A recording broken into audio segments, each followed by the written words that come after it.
Vamos a seguir entonces con nuestra serie expositiva en Efesios.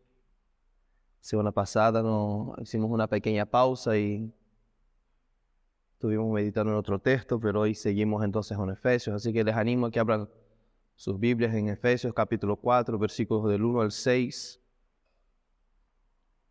Cuenta la historia, según algunas personas, que cuando los musulmanes invadieron el norte de África y tomaron el norte de África, el norte de África era cristiano. Agustín de Hipona, conocido Agustín de Hipona, un obispo cristiano, él era de Hipona, de una ciudad en Alejandría, el norte de África, ¿no? El norte de África, por lo tanto, al contrario de que muchos creen, muchos dicen que el europeo llevó el cristianismo a África y fue al revés. Pues el africano trajo el cristianismo a Europa. Cuenta entonces algunos historiadores que la iglesia ya discutía muchos asuntos en ese entonces, ¿no? Y una anécdota que a mí me parece muy curiosa es que justamente en el tiempo que los musulmanes en común acuerdo, un mismo propósito, unieron fuerzas y tomaron todo el norte de África a fuerza de espada, no encontraron ninguna resistencia cuando llegaron a los territorios cristianos, porque los gobernadores cristianos, que hacían parte del clérigo también, estaban discutiendo asuntos como: si una mosca se posa en el agua bendita, ¿qué ocurre? ¿El agua bendita se torna impura o la mosca se hace bendita? Ese tipo de cosas se estaban discutiendo, ¿no? ¿Cuál era el color de los ojos de la Virgen María? Obviamente, cuando llegaron los musulmanes no había común acuerdo en la iglesia en cuanto a nada. No encontraron resistencia ni en fuerza ni en pensamiento. Arrebataron el norte de África y hasta el día de hoy han pasado más de 1000 años. Aquello es devastado por la falsa doctrina del Islam. Nosotros vivimos muy cerca de África y recibimos muchas personas de allí y tenemos contacto directo con los efectos de ese tipo de creencia en la vida de una persona. De hecho, yo personalmente, uno de los factores que creo que hace con que esta congregación sea tan importante es justamente esto. Estamos localizados en una isla donde hay una afluencia de varios tipos de creencias y el desafío nuestro, por lo tanto, como iglesia, es estar unidos alrededor del verdadero evangelio y aunar fuerzas para pelear la batalla de la fe, ¿no? y proclamar el evangelio de nuestro Señor de forma fiel. Y esta es la razón por la cual con los hermanos escogimos a Efesios para estar exponiendo. No sé si pudieron escuchar los sermones que yo por el grupo les animé que escucharan del capítulo 2. Esos 2 sermones son el contexto de todo lo que yo llevo predicando. Ya llevo un par de meses solo en esos primeros 6 versículos del capítulo 4. Los sermones en todo Efesios, lo que hemos visto anteriormente, pero principalmente en los dos capítulos son muy importantes para que nosotros podamos encontrarnos, ubicarnos en todo lo que estamos hablando. Entonces, con los ojos puestos sobre el texto, vamos a leer juntos una vez más ese pasaje. Llevamos tantos meses leyendo Efesios 4, del 1 al 6, que me haría feliz saber que algunos ya lo hayan memorizado. Creo que llevamos bastante tiempo repitiendo la misma lectura. Yo, pues, prisionero del Señor, les ruego que ustedes vivan de una manera digna de la vocación con que han sido llamados, que vivan con toda humildad, en mansedumbre, con paciencia, soportándose unos a otros en amor, esforzándose por preservar la unidad del Espíritu en el vínculo de la paz. En un solo cuerpo, en un solo Espíritu. Así como también ustedes fueron llamados en una misma esperanza de su vocación, un solo Señor, una sola fe, un solo bautismo, un solo Dios y Padre de todos, que está sobre todos, por todos y en todo. Como les dije, hermanos, cuando empezamos en el versículo 1, hace unos meses atrás, esos 6 versículos es un solo sermón, es un solo mensaje. Solo mensaje que está dividido en 2 secciones, versículos 1 al 13, del 4 al 6, donde el apóstol Pablo expresa 2 esferas del qué es vivir la vida cristiana. ¿Qué es la vida cristiana? La primera parte le empieza dando órdenes, ordenanzas, mandamientos, ¿no? De cómo vivir una vida digna de nuestro llamamiento. Y en la segunda parte, que es del 4 al 6, entonces el apóstol Pablo nos da la base teológica, doctrinal, la razón por la cual lo primero debe ser llevado a cabo. Entonces nosotros hemos visto, nos hemos dedicado mucho tiempo sobre esto, ¿no? Nosotros somos llamados a vivir. Mira, les ruego, aunque no hay PowerPoint, y sé lo bueno que es tener el PowerPoint y poder leer lo que estoy leyendo también, y como que queda mejor. Así que pido que con cariño escuchen todo lo que voy a tratar de comunicarles hoy, ¿vale? Con suma atención, si es posible. Somos llamados a vivir de tal manera que otros puedan ver la belleza, la santidad, la pureza, la gracia de Cristo en nosotros. Fuimos llamados de las tinieblas para la luz, y de la luz somos enviados a las tinieblas, a hacer luz en tinieblas. Esto es la iglesia. La iglesia es un instrumento a través de quienes Dios despliega su gloria, es decir, lo que Él es, su gloria incomparable a toda la creación. Esto es lo que debemos hacer nosotros. Por esto nos reunimos los domingos, los jueves. Por eso oramos unos por otros. Por eso hoy vamos a celebrar la Santa Cena. Porque nosotros somos un instrumento que Dios ha creado, que Dios está edificando y que Dios usa de una manera única para mostrar a toda la creación quién es Él. El propósito es muy alto. La meta es incomparable. La iglesia no es un club, lo decimos muchas veces. La iglesia no es un club, la iglesia no es un club. La iglesia no es un club de amigos, aunque sí debemos ser amigos. La iglesia, como hemos visto en el capítulo 2, es una familia, es un cuerpo, es un edificio. Es algo orgánico que existe para un propósito, el mayor de todos los propósitos. ¿Han parado a pensar sobre este propósito? Ser instrumentos para que el único Dios verdadero revele quién Él es a toda la creación. ¡Wow!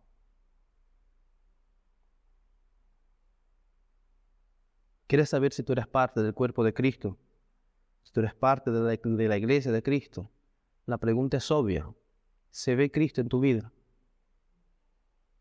La pregunta es obvia. ¿Se ve Cristo en mi vida? Les digo por experiencia propia, en mi vida, por mucho tiempo, y aún hay muchísimo que crecer en ese sentido, pero se veía mucha teología, muchos libros. Demasiado. Muchas veces mi tarjeta de presentación era la cantidad de libros que he leído. Era lo bien que yo pudiera discutir un asunto. Y el Señor, por su inmensurable gracia, lleva años trabajando eso conmigo. Y la pregunta es, ¿se ve mi gracia en ti? ¿Se ve el Evangelio en ti? ¿Se ve quién soy en ti? Hermanos, finalmente este es el mensaje que salva al mundo. Es el mensaje visible de Cristo encarnado en nosotros. Nosotros somos llamados a vivir de una manera digna de nuestro llamado. Y el texto nos indica cómo eso debe ser. Debemos vivir con toda humildad. No con un poquito de humildad, no con algo de humildad, no con humildad suficiente que no me ponga en riesgo, dice el texto, la palabra de Dios, los ojos puestos sobre el texto, los que puedan, con toda humildad. Queremos vivir con mansedumbre. Yo pensaba hoy, ¿no? ¿Qué es un perro manso? Y pensaba en esos dos típicos vídeos, ¿no? Cuidado con el perro, ¿no? Y dentro tú ves ahí un caniche, un pitbull durmiendo con la panza para arriba. Y cuando alguien toca la puerta, viene él todo contento ahí, con la cola, como que amigo de todo el mundo, ¿no? Ser manso es no ser una amenaza a los demás. Yo no soy manso. Mucha gente tiene miedo de hablar conmigo porque no saben la reacción que yo puedo tener. Y es debidamente ese juicio.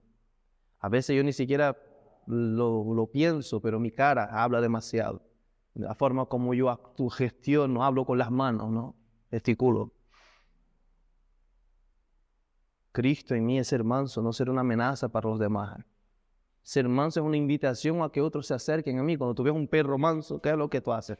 ¿Quieres acercarte al perro? ¡Ay, qué lindo, qué bonito! Ser manso es ser accesible a los demás. ¿Qué vio el leproso en Cristo? ¿Qué vio la mujer samaritana en Cristo? ¿Qué vio Zaqueo en Cristo? ¿Qué vio la mujer del flujo de sangre en Cristo? ¿Qué vieron los discípulos en Cristo? ¿Qué vio el mundo en Cristo?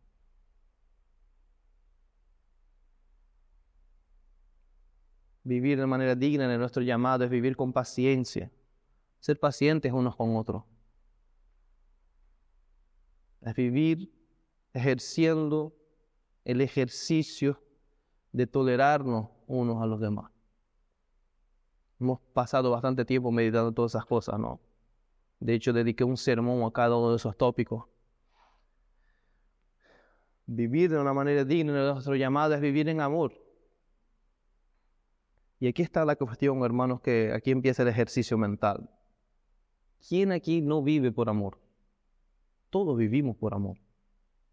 Todos nos movemos y existimos por amor. Todo el rato estamos amando. La pregunta es, ¿qué es lo que tú amas? ¿Qué es lo que te mueve? ¿Qué es lo que tú atesoras? ¿Qué es lo que busca tu corazón? Eso es lo que tú amas. Porque tu corazón buscará aquello que es un tesoro para ti. ¿Qué es lo que tú amas? Una vez más les voy a ayudar a discernir. Tus obras, tu forma de vivir, proclama verlos a grito. ¿Qué es lo que tú amas? Analiza tu forma de vivir, analiza tu agenda, la forma como usas el dinero, la forma como lidias con los demás, con tus problemas, cómo actúas con esta iglesia. Y sabrás qué es lo que amas. ¿Qué es lo que amas? De hecho, nosotros estamos hoy reunidos aquí porque amamos muchas cosas. Y todo lo que nosotros hemos estado haciendo y lo que haremos en el correr del día serán respuestas de amor a muchas cosas. Nuestras conversaciones. ¿Se han dado cuenta cuando alguien te dice algo que tú te sientes ofendido, te has parado a pensar por qué me he ofendido? Normalmente discutimos mucho, esa persona me ha ofendido, y en nuestra mente o verbalmente damos las razones por las cuales ha sido una ofensa y por la cual esa persona tiene que pedir perdón. Pero te has te has frenado ahí y te has dicho, vale, pero ¿por qué me he ofendido? Vale la pena hacerlo. ¿Por qué ha tocado algo que ama? Ha puesto en check, ha amenazado algo que tú valoras mucho. Todo lo que hacemos es una respuesta de amor. Ineludiblemente, cuando yo respondo con amor hacia algo, lo contrario también ocurre. Yo desprecio y odio todo lo que ponga en riesgo eso que yo amo. Si una persona en la calle viene con un cuchillo a tu hijo, puede ser tu mejor amigo, ¿tú cómo reaccionas? Obvio, ¿no? Un palo, una piedra, tú qué quieres, ahí te olvidas de todo. Diana nos puede ayudar a entender muy bien eso, ¿verdad? No toques a los niños. Cuando te rayan el coche, para los que aman los coches, cuando ponen en riesgo lo que sea, tu puesto de trabajo. El viernes, faltando 5 minutos para terminar mi turno de trabajo, ocurrió una situación que me mató. Tuve que estar casi 1 hora más en el trabajo. Y el tema es que durante todo el día yo decía, estoy perdiendo mi tiempo, hoy no estoy haciendo nada aquí. Faltaban 5 minutos, ya me voy a casa. Y entonces recibí un correo electrónico, lo recibió mi jefe y el jefe de mi jefe, y de repente la calmaría se transformó en una tormenta. Y me pusieron como el culpable de la situación. enseguida el Emerson, el abogado, bruf, ¿no? Yo frené el carro, no actúes así. Y sí, no discutí, no levanté la voz, pero todo lo que yo era hablaba. Mi cara, mi forma de todo. Yo estaba enfadadísimo. Y estuve pensando por qué estaba enfadado. No estaba enfadado porque me iba más tarde a casa. Y sí, me lió todo el día, fue un caos. Estaba enfadado porque me pusieron como el culpable cuando yo no era el culpable. Porque yo estaba enfadado por mi reputación. Porque otro que metió la pata echó la culpa a Emerson. Mi guerra era porque mi reputación es mi tesoro, es lo que yo amo. Entonces yo estaba despreciando a la otra persona. Y sí, estaba despreciando, ¿vale? Quería, Dios mío, si yo lo agarro, lo mato. Fue una lucha tremenda, ¿no?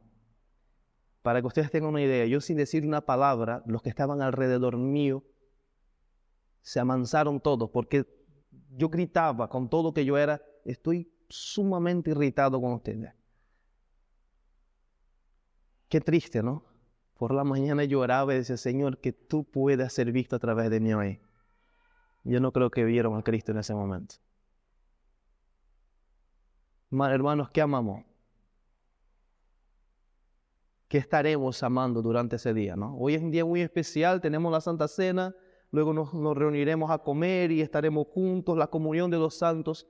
¿Qué estaremos amando en cada una de las interacciones que vamos a tener hoy?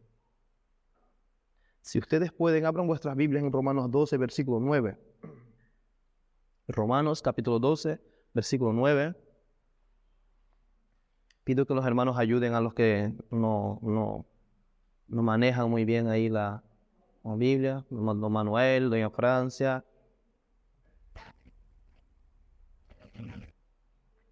Romanos 12, versículo 9. Fíjense qué curioso, ¿no?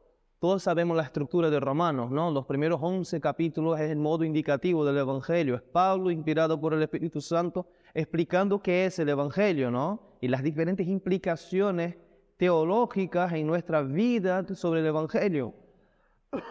A partir del capítulo 12, si no me equivoco, la Reina Valera puso como título Deberes Cristianos. A partir del capítulo 12, entonces empieza ese modo imperativo del Evangelio. Las leyes del Evangelio. Versículo 9. El amor sea, en algunas versiones, no fingido, sin hipocresía, aborreciendo lo malo, aplicándolo a lo bueno. Hay muchísimo por hablar en ese pasaje, pero muy brevemente, este pasaje nos muestra un mandamiento y dos formas de llevar ese mandamiento a cabo. Hay una exhortación a amar, se indica cómo no debo amar, o sea, un amor sea sin hipocresía, y luego me explica cómo eso se lleva a cabo. Aborreciendo lo malo, aplicándose, esforzándome, dedicándome a lo que es bueno.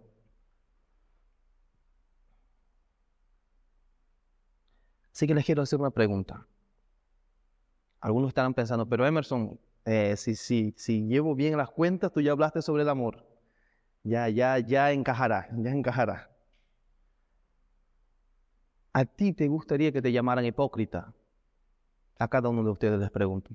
¿Te gustaría que una persona cualquiera, que yo, el que fuera, te mirara a la cara y te dijera, eres un hipócrita? Pues esto es justamente lo que Pablo está haciendo con los romanos y está haciendo con nosotros también. Para Pablo, para Dios, quien inspiró a Pablo, amar o mostrar amor, demostrar amor, ser amable exteriormente, no es lo suficiente, no es amar. Al menos no es amar lo que Dios nos manda amar. Aparentar que amo no es lo mismo que amar. Aparentar que amo no es lo mismo que amar. Es necesario, hermanos, para que nuestro amor sea sin hipocresía, un amor legítimo, verdadero, un amor inspirado por el Espíritu Santo, que ese amor nazca de una motivación que busca amar y no amarse. Y aquí está el detalle. Cuando yo amo al otro, ¿a quién realmente estoy amando?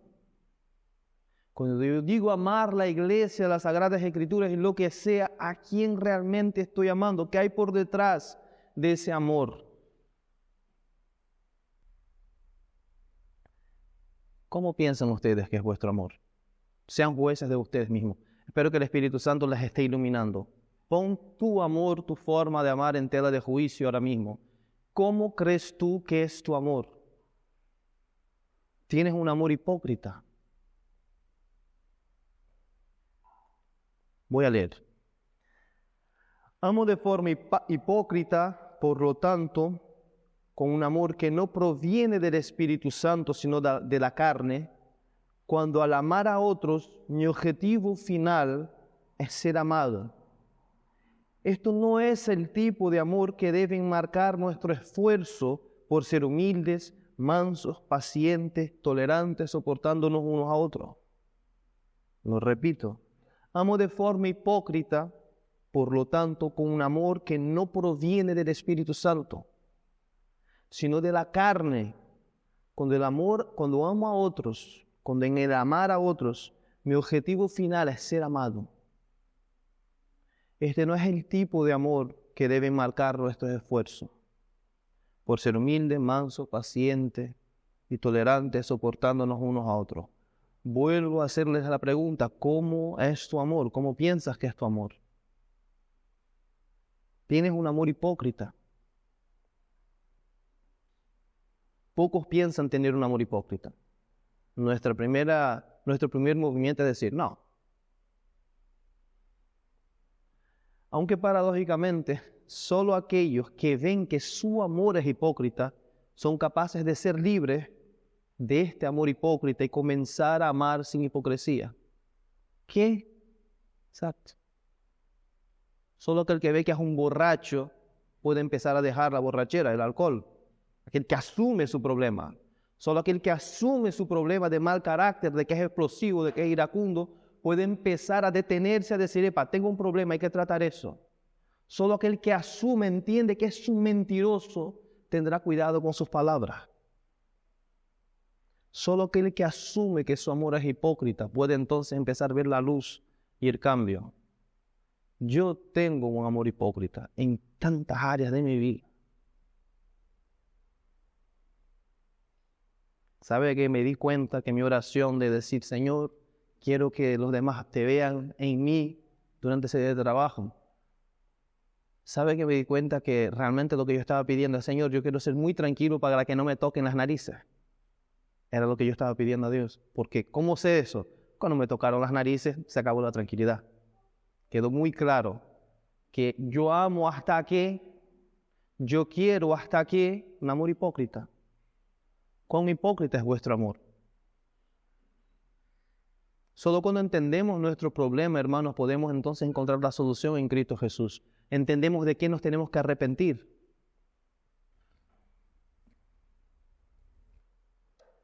Amar para sentirme bien conmigo mismo o amar para no sentirme mal conmigo mismo sigue siendo formas de amarme a mí mismo.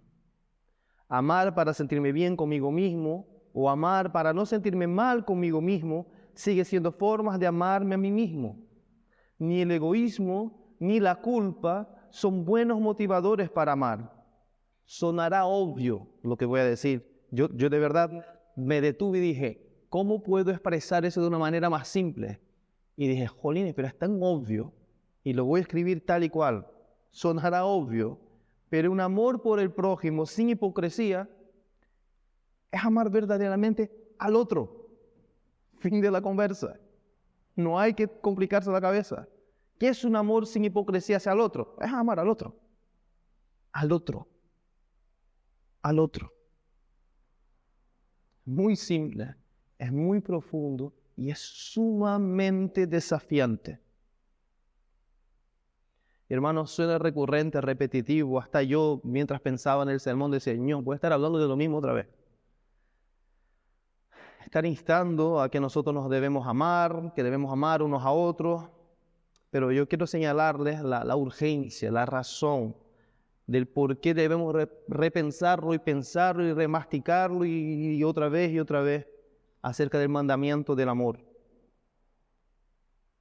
Nuestra urgencia en el amor no deriva de una necesidad de cultivar aquí una comunidad cristiana hippie, kumbaya. Qué buena onda somos, ¿no? No proviene de esto. La insistencia en el amor, la importancia del amar y por qué me repito y me repito. De hecho, ¿por qué la Biblia lo repite tanto?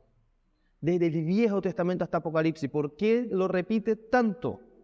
No es porque lo que nosotros tenemos en vista es formar una comunidad políticamente correcta. Aquí no se ofende a nadie. No, ninguna palabra ofensiva se puede decir. No estoy diciendo eso. La palabra de Dios no está diciendo eso. De hecho, amar muchas veces implicará decir cosas que ofenden. Yo estoy diciendo cosas a ustedes que les debería ofender. La importancia de cultivar el amor no es porque nosotros queremos aquí ser unos pacifistas. Cristianismo no es pacifismo. Cristianismo es pacífico, no pacifista. Son dos cosas distintas.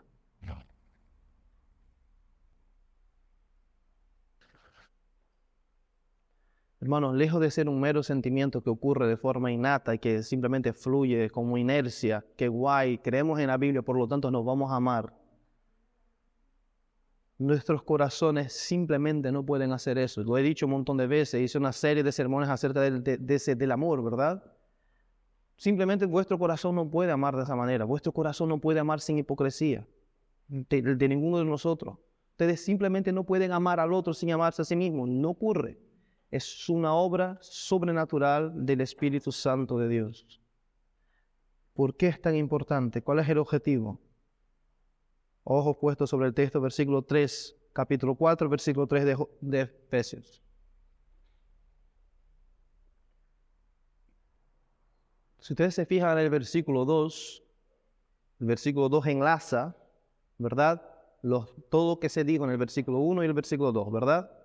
Debemos amar, debemos ser tolerantes, mansos, pacientes, humildes, todo eso en amor. Pero fíjense cómo el verbo está puesto, ¿no? Tolerándose o soportándose en amor. En otras versiones, amándose. Y es curioso la forma como el verbo es puesto, porque todo lo demás indica una acción, nos manda una acción, y es verdad que implícitamente está el mandamiento de amar, pero realmente amar ahí está puesto como si fuera el marco de la acción. Todo lo que ustedes deben hacer, ser humildes, pacientes, tolerarse, debe ser en amor. Y lo que sigue a continuación concuerda, es simple pero a la vez es un poco lioso esto, concuerda. El mandamiento que sigue concuerda justamente con la partícula del amor. Esforzándose.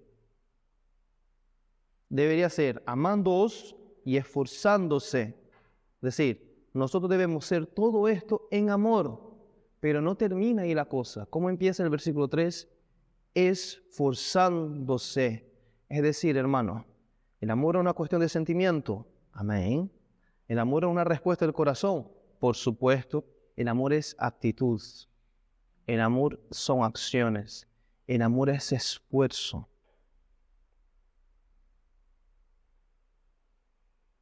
No demanda esfuerzo ser humilde. No demanda esfuerzo ser tolerante. En verdad, por supuesto que demanda muchísimo esfuerzo ser tolerante. Los padres que tienen que estar tolerando a los niños todo el tiempo, ¿verdad? No demanda ser paciente, no demanda ay, Dios mío, ¿verdad que demanda? Todo lo demás debe ser hecho en amor. El amor es el combustible, pero el motor funciona con esfuerzo.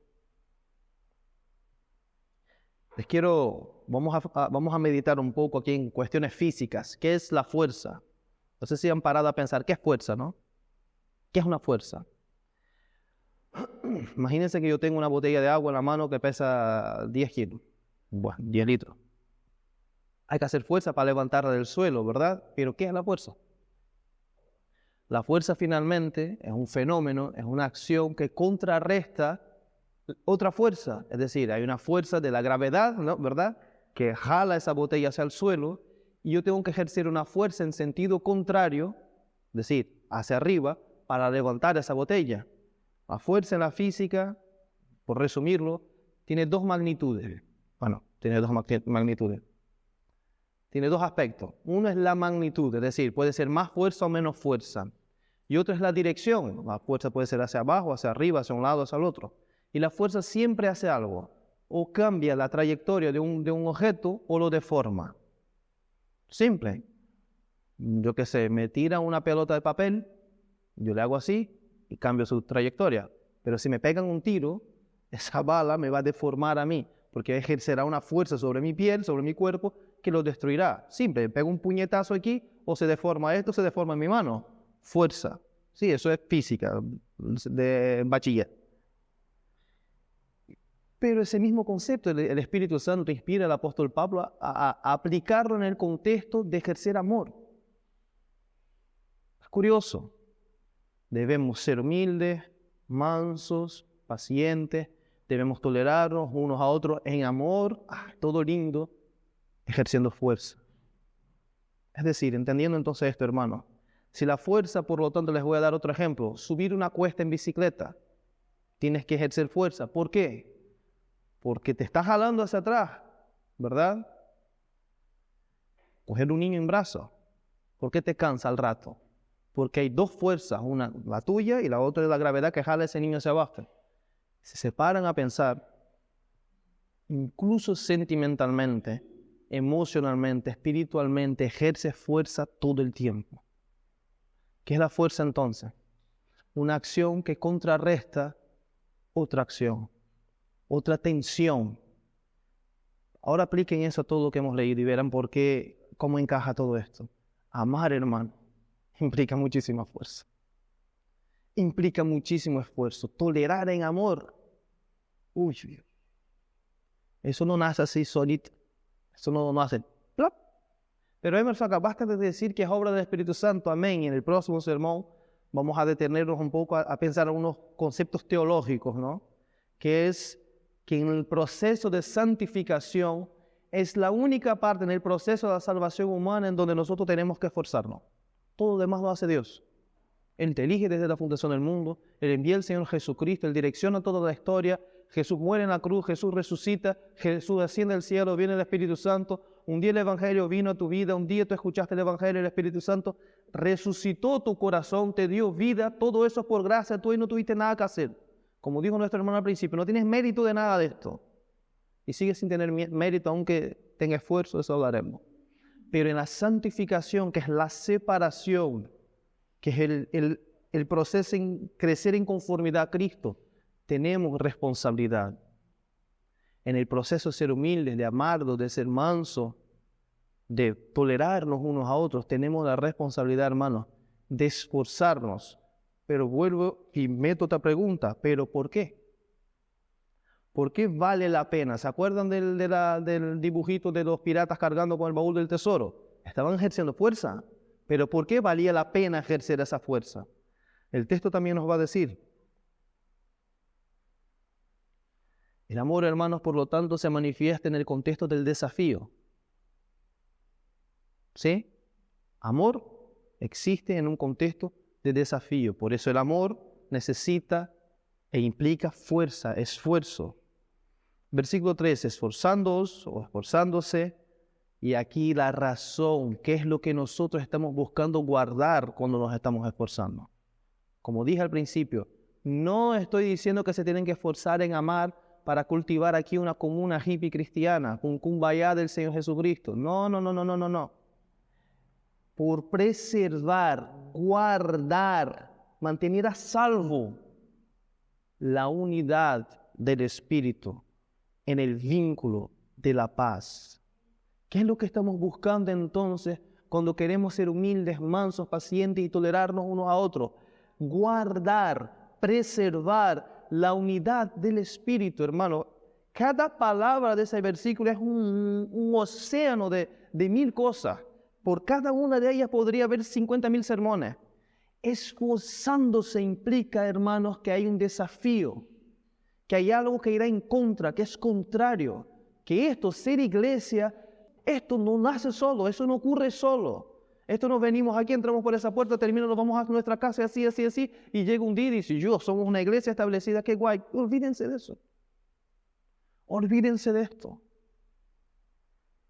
El esfuerzo existe en el contexto de resistencia y hermanos, la carne y el diablo están resistiendo todo el tiempo el que nosotros vivamos de una manera digna de nuestro llamamiento.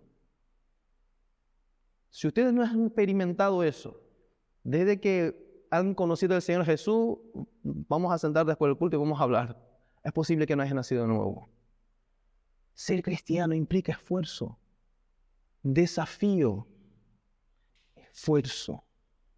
esfuerzo. Vivir es esfuerzo. Ser iglesia es esfuerzo.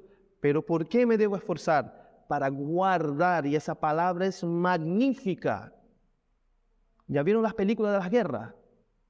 Cuando de repente un ejército va contra contra una muralla, contra un castillo, y dentro del castillo entonces hay catapultas, hay personas arriba en los muros con flechas. ¿Qué están haciendo?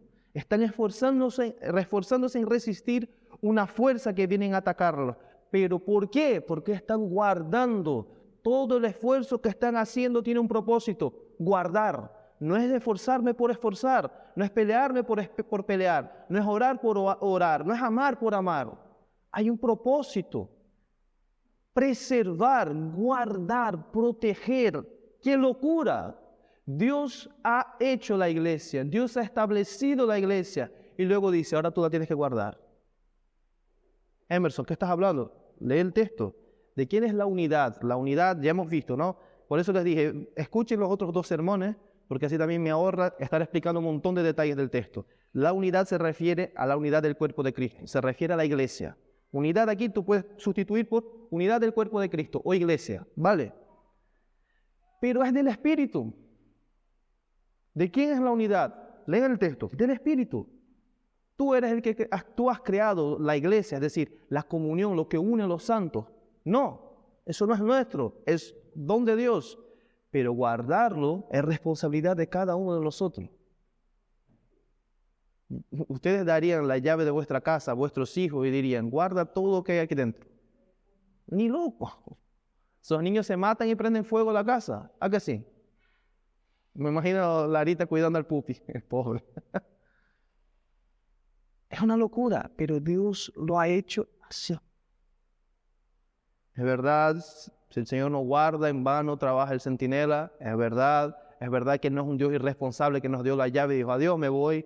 Él está con nosotros en todo ese proceso, pero no nos exime de nuestra responsabilidad, de que tenemos que esforzarnos. Hermanos, si hay alguno aquí pensando que la vida cristiana es moco de pavo, estamos perdidos, estás muy equivocado. La vida cristiana es una vida de esfuerzo. Miremos a nuestro maestro, nos dejó ejemplo. Dios encarnado tuvo una vida fácil.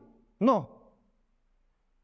¿Sus discípulos tuvieron vidas fáciles? No. ¿Los apóstoles? Tampoco. Lean la historia de la iglesia. Ser iglesia no es cosa fácil. De hecho, lo más feo de la historia de la iglesia es la historia de la iglesia. Un desastre.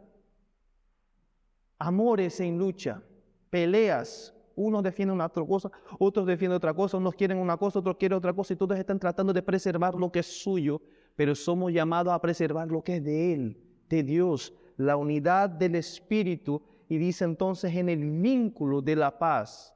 ¿Quién es nuestra paz? ¿Quién es lo que nos une? Capítulo 2 de Efesios. Cristo es nuestra paz. Quien de 2 pueblos hizo uno solo, los vinculó. ¿Se acuerdan cuál era el problema? ¿Cuál es el problema en el contexto? Judíos y gentiles. Unos se creían mejores que otros y andaban peleados. Y el Señor los salva y transforma de 2 pueblos en un solo pueblo. Ahora da igual si tú eres hombre, mujer, esclavo, libre, negro, blanco, gordo, flaco, eso todo da igual. Son uno en Cristo Jesús. El vínculo de nuestra paz es la obra salvífica que se ha llevado a cabo en la cruz, que es lo que somos llamados a proteger, a defender. Exactamente, hermano, el mensaje del Evangelio, la vida de la iglesia, y eso depende justamente de cuán en serio tomamos nuestro llamado. Somos llamados a hacer todo lo que hemos estado viendo con un propósito: proteger aquello que el Señor Jesús vino a establecer en esa tierra, su reino, su iglesia, su evangelio. Hermano, demanda mucho esfuerzo. El amor es el combustible que debe capacitarnos a vivir de una manera digna de nuestro llamado, pero demanda mucho esfuerzo.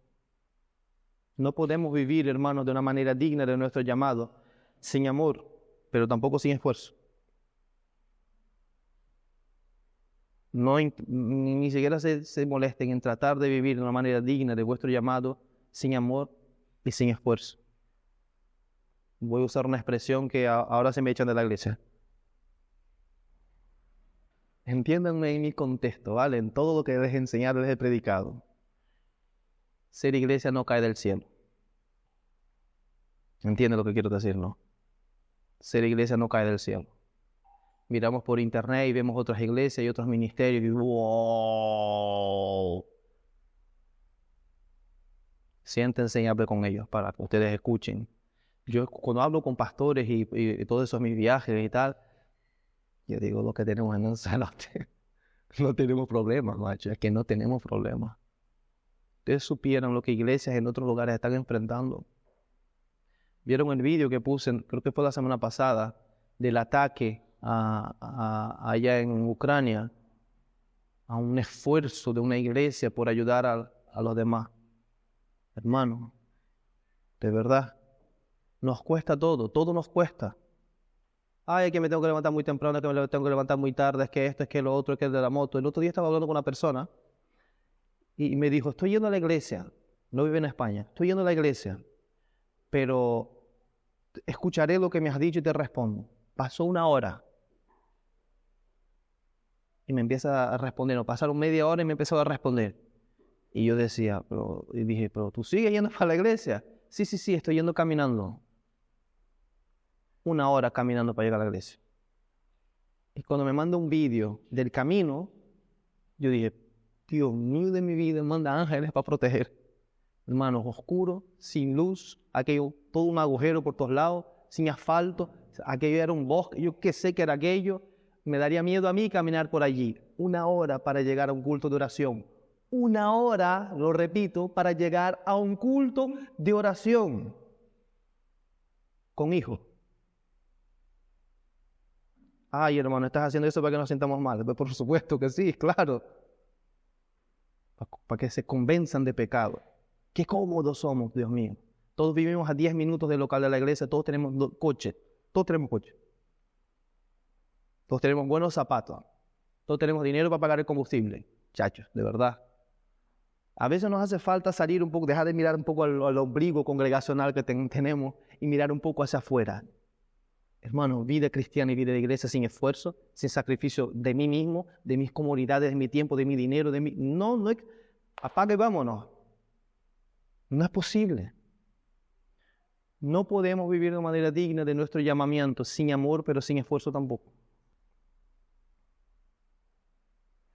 Podemos ver entonces, iglesia, como desde el capítulo 2, Dios ha ido uniendo a Cristo, no de una forma individual, sino como un cuerpo. Dios nos ha unido a un cuerpo, Dios ha unido ese cuerpo a Cristo, que es la cabeza, y Dios nos ha unido a sí mismo. Cristo es nuestra paz para con Dios y es nuestra paz uno para con los otros. El Evangelio no se resuelve solamente en nuestro problema cósmico con Dios, pero se resuelve nuestro problema unos con otros también. No puedes decir que creo en el Evangelio, pero tengo un problema con el otro y no me siento forzado por el Espíritu a esforzarme en resolver ese problema. No tiene lógica esto. No tiene lógica, no tiene pies ni cabeza. Sí, yo lloro, escucho el Evangelio, me baja la lagrimita, qué lindo es, pero no me muevas de mi comodidad. No me pongas desafíos, no me digas que tengo que hacer nada, porque todo es por gracia. Esa gracia no es bíblica. La gracia barata no es bíblica, costó mucho, costó a nuestro Señor, pero fíjense, te cuesta a ti también. De hecho, la palabra de Dios nos ordena, esfuércense en la gracia. En la gracia. ¿Por qué podemos esforzarnos? Porque sabemos que la gracia de Dios fue derramada sobre nosotros. Porque sabemos que tenemos paz para con Dios por medio de nuestro Señor Jesucristo. Porque sabemos que tenemos un llamado, iglesia, tenemos un llamado. Él nos ha llamado. Él nos sigue llamando. Por eso podemos tener buen ánimo. Aquel quien es soberano sobre todas las cosas nos ha llamado. Cristo dijo en la gran comisión: toda autoridad me fue dada sobre los cielos y sobre la tierra. Y aquí está vuestro llamado. Vayan, vayan, yo estaré con ustedes, vayan. Podemos ser valientes, podemos y debemos ser esforzados. Sí, hermano, debemos practicar obras. Capítulo 2, versículo 10, si no me equivoco. Obras para las cuales fuimos creados. Una gracia sin obras es una gracia mentirosa. Entiéndanme en mi contexto. Entiéndanme en todo lo que ya me han escuchado predicar. No existe, la gracia no se gana por obra. Amén. Por supuesto, pero la gracia produce obra.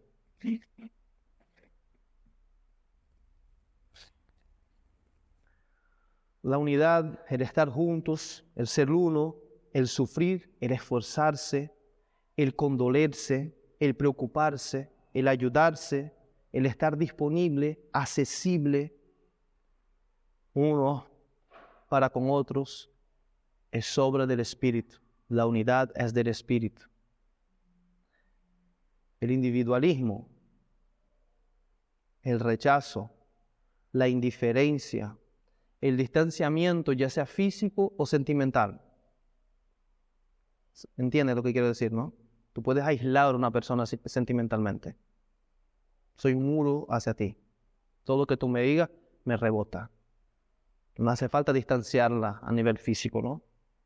Somos inventores de males, sabemos cómo hacer las cosas, sabemos pecar. Si hay algo que sabemos hacer es pecar. Eso somos especialistas todos. Doctorado y todo tenemos. El distanciamiento físico, emocional, no es obra del espíritu, es obra del diablo y de la carne, que son nuestros enemigos principales en nuestro proceso de santificación. El diablo y la carne.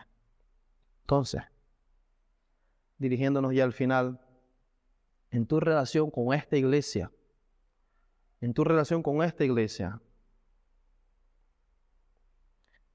¿qué se está manifestando más?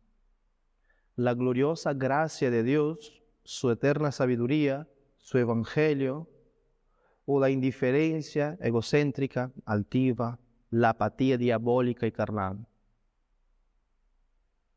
Haga un examen, examínese cada uno a sí mismo. Pon en la balanza. En tu relación con esa iglesia, ¿qué se está manifestando más? ¿Dios o el diablo? ¿El espíritu o la carne? Pasaje que nuestro hermano escogió de Romanos, fantástico. Tú eres guiado por el espíritu, guiado por la carne. Fácil de saber. Aplique eso al contexto que estamos hablando. Te estás esforzando en amor por preservar la unidad del espíritu en esta iglesia. ¿Quién se está manifestando en tu relación con esta iglesia? Hermanos, estamos hablando cosas serias. Creo que han notado mi tono. Estamos hablando cosas serias. ¿A qué fuiste llamado al final? ¿Tienes o no tienes un llamado? ¿A quién estás siguiendo? ¿Quién estás representando? ¿Quién es tu Señor? La palabra de Dios es clara, no puedes servir a dos señores. Pero si sigues a Cristo, si hay seguidores y discípulos de Cristo, tú estarás guardando a sus ovejas. Tú estarás sirviendo a la novia de Cristo. Tú te estarás preocupando en guardar y preservar la unidad del Espíritu, en el vínculo de la paz. Si tú no estás batallando, esforzándote, sacrificándote, implicándote para que la unidad del cuerpo de Cristo sea algo real, palpable, testificable, que se vea, que los de afuera vean. ¿Se acuerdan de ese sermón? Que los demás puedan ver. Si eso no está consumiendo tu corazón, si no oras y no piensas en ello, si no buscas una manera de ser más útil para el crecimiento en amor de esta congregación,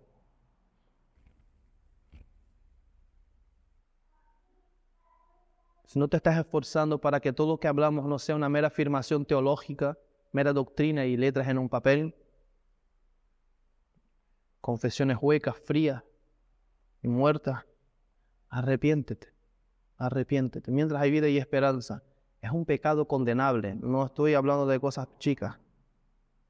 Todo pecado es condenable. Y por supuestísimo que es. El Señor nos llama y nos manda a amarnos y a esforzarnos en ese amor.